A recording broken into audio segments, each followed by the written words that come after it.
Bonjour à tous, aujourd'hui nous allons voir un nouveau savoir-faire, savoir passer d'un nombre hexadécimal, représenté en base 16, à sa représentation décimale en base 10. Alors avant de commencer, juste nous allons prendre un exemple en base 10. Donc je considère le nombre 5234 en base 10. Et donc juste pour vous faire remarquer que le nombre 5234 est composé de 4 chiffres. Et bien sûr, chaque chiffre a une position dans le nombre.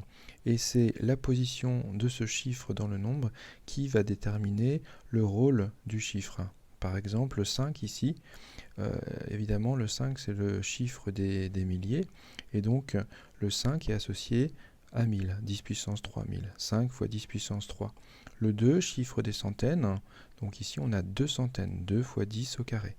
Pareil pour le chiffre des dizaines, 3 fois 10.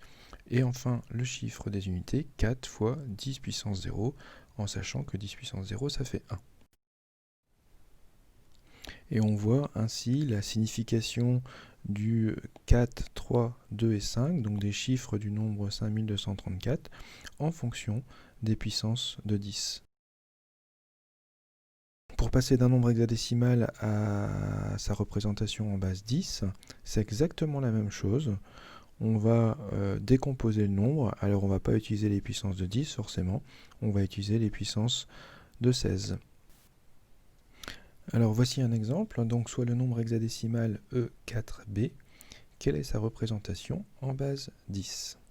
Donc on va faire exactement comme tout à l'heure, on va décomposer le nombre suivant les puissances de 16 cette fois-ci. Donc ça fonctionne comme ceci. Je vais mettre le B, le 4 et le E. Et donc je vois le rôle joué par le E. Donc le E c'est pour les 16 au carré.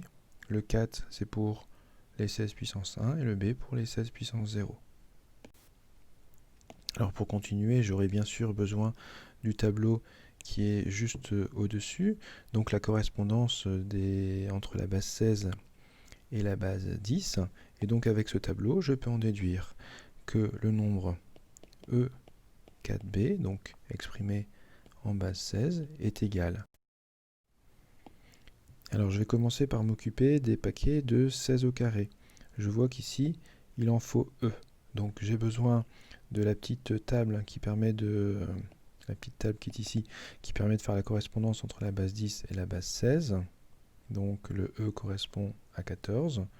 Et donc je peux écrire 14. Donc fois 16 au carré. Plus, donc je continue, je regarde ici, 4. Mais 4 en base 16, c'est la même chose que en base 10. Donc je peux écrire plus 4 fois 16 puissance 1 plus le B qui est ici. La correspondance, le B correspond à 11 en base 10.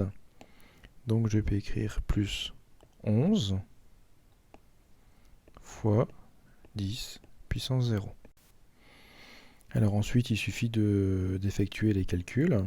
Donc on a 14 fois 256 plus 4 fois 16 plus 11, parce que je rappelle que 10 puissance 0, ça fait 1.